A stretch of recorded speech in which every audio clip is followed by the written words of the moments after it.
Hey everybody! So today we're going to talk some more about the Arabic parts or the parts or lots. You've probably seen them mentioned a lot of different ways. Specifically, we're going to talk about a little bit more about the part of fortune from the last video. Just something that I forgot to mention. And also we're going to talk about the part of spirit and what that is and how it's calculated. So we'll start out with the actual calculation of the part of spirit. Again, it does depend on what kind of chart you have, if you have a day chart or if you have a night chart, as to how you would calculate this. To find out if you have a day chart or a night chart, it's very simple. You look at where your sun is. Like my sun is in the 12th house.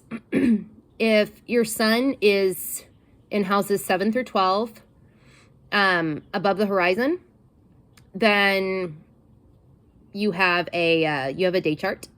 If your sun is in houses 1 through 6 or below the horizon, you have a night chart. So that gives you an idea that'll tell you what formula to use to calculate the part of spirit, because depending on what kind of chart you have, that will tell you what formula to use. These are the two formulas. If you have a day chart, you do the ascendant plus the sun minus the moon to get the part of spirit. If you have a night chart, the formula is the ascendant plus the moon minus the sun. Now, these are actually the exact opposite of the part of fortune. So that's why in the beginning, when software was first being used, sometimes people that had night charts would end up, instead of having their part of fortune being calculated by the software, it would actually be their part of spirit being calculated. Now, while that doesn't really happen anymore, I think software is better about this. I do think that it's a good idea to know how to do these by hand. So I will post a picture to this video of this page that I have so you can see how to do it. I will also post a picture of the 360-degree zodiac, which is essentially like 0 to 30 degrees. Those are Aries degrees. 30 degrees to 60 degrees would be Taurus degrees, and so on and so forth. So that way, you know, like my sun is at 1 degree 45 Sagittarius. 240 to 270 are the Sagittarius degrees. So that would be, and I would round. I would round in this case. It does make it easier. So I would round my sun to 2 degrees. That would put my sun at 242 degrees. So that's what I would be working with in terms of the sun for this. This is an example of how to calculate the part of spirit for my chart, for a day chart. So you've got the ascendant is at 256 plus my sun at 242. That gives you 498. Then you subtract the moon at 286 and you wind up with 212. This then equals 2 degrees Scorpio, because from 210 to 240 are Scorpio degrees. So 212 equals 2 degrees Scorpio. But again, I will post a link to this, post a picture of this, and I will post a picture of the 360 degree, turning the chart to 360 degrees. Yeah. Yeah. So y'all can see what I'm talking about. So what is the part of spirit?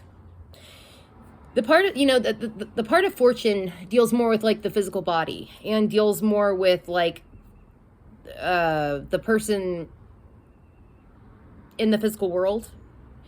It can deal with health, physical health, things like that can play in, as I mentioned in the other video. Whereas the part of spirit has more of like a psychological or a spiritual bent to it. It tends to be thought of as a more spiritual spot. Like, okay, since the part of spirit and the part of fortune, they both are derived from the ascendant, the moon, and the sun. They're both very personal points. But one is more, say, real world focused, and the other is more spiritually or psychologically focused. So, yeah. Now, as far as I know, I don't think that there is any slipping of the chart or like how the part of fortune has like the Fortuna house system tied to it. I don't believe there's anything like that for the part of spirit. You could probably do something like that if you wanted to, but as far as I know, there's nothing like that that really exists. So that might be a cool thing to play with. The part of fortune tends to be thought of as more, there is something more fated about it, or more like, that can be taken more fatalistically. Like, I've seen people read the part of fortune, like if the part of fortune is, say it makes a lot of really harsh aspects, or the planetary ruler of the part of fortune makes really harsh aspects, or isn't in good condition, it can mean the fate of the person isn't as good, like in the real world. And it seems like there's less that can actually be controlled about this. Now, I don't tend to take a very fatalistic approach to astrology in general, so I don't tend to read the part of fortune in as fatalistic of a way, but I do know that some people do. If you do, that's fine. I'm not arguing with you about it. That's fine. You know, but I don't tend to, but that is something I want to bring that up, because the part of spirit, on the other hand, tends to be thought of more as things that you actually intend or will to happen, you know, will to come into existence. It's less fated and more purposeful, if you will, if that makes sense. So that is a distinct difference between them in that sense. Yeah, it almost feels like some people might think that you have more control over the part of spirit than you do over the part of fortune. I think you can have control over both, but that is just me personally. You just have to know how to work with what you got, you know, to make, to utilize either one or both in the best way possible. Something that I forgot to mention with the part of fortune. Oh, wait, before I go into that, the part of spirit on astro.com, I don't think you can pull it. I've never pulled it on astro.com. So this is one that if you want to mess with it, you will need to calculate it by hand and then just kind of visualize where it is. Like, okay, in my case, my part of spirit would be right there, conjunct Mars. It'd be very close. So I just kind of visualize it as being there, since that is where my Mars is at, 0-18 Scorpio. Part of spirit or lot of spirit is at 2 degrees. So just kind of visualize it on your own chart, wherever it falls. Yeah. Now, I forgot to mention this in the part of fortune video, but not only does the condition matter, right? And the condition of the part of spirit even too, to a certain extent, and the planetary rulers of both matter. But you also want to look for conjunctions to things, right? Like, okay, like my part of fortune doesn't actually conjunct anything, so this wouldn't apply there. But my part of spirit does. My part of spirit conjuncts Mars. So that does mean that Mars energy does tie into my part of spirit, if that makes sense. They kind of blend. It does make Mars a very important planet in terms of the part of spirit.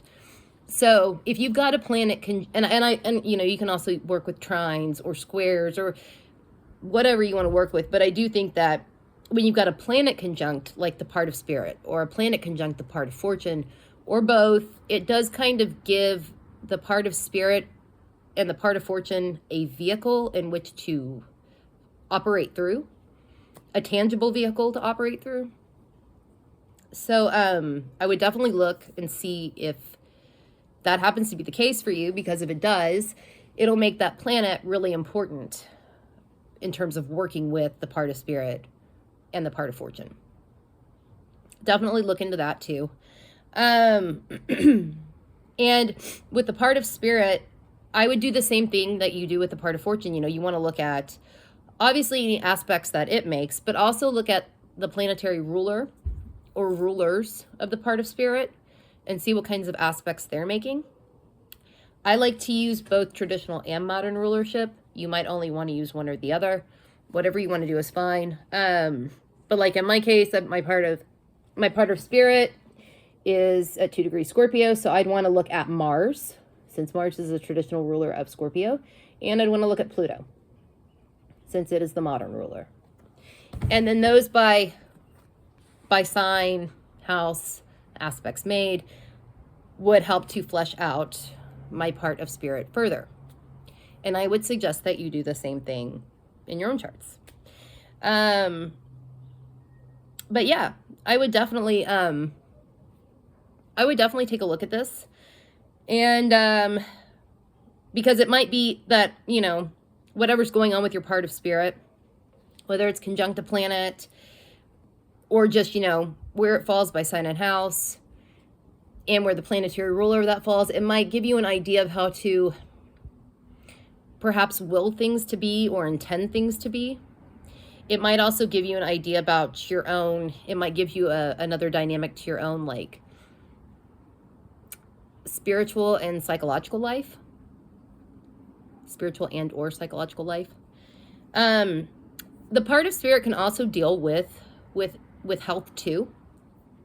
But it's not so much physical health, it's more spiritual or psychological health.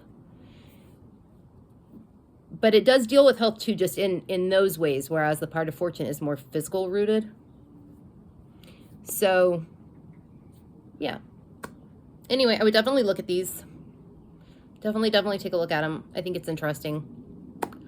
That's something that we haven't discussed yet.